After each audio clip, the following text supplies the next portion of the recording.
9月26號，加拿大星島焦點新聞：多倫多有一名男子疑似喺街頭組裝步槍，警方搜走槍械零件後，竟然將佢釋放。呢一條喺網上流傳嘅片段，由商戶嘅閉路電視影低。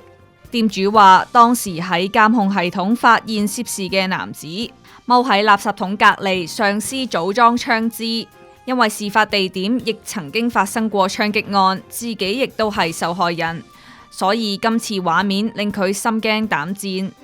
警方趕到現場後，一度將男子拘捕，但好快又將佢釋放。警方解釋，原因係涉事嘅槍支散件分離，冇辦法使用。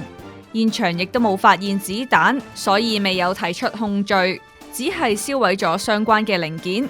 律師都話警方嘅做法恰當，話刑事法典入面明文規定，只有可以操作、可發射子彈同造成嚴重傷害嘅裝置，先可以算係槍械，即係除非現場有彈藥或者槍械可以被輕易修復使用，涉事人士先會需要面臨指控。下載加拿大星島應用程式，瀏覽更多新聞。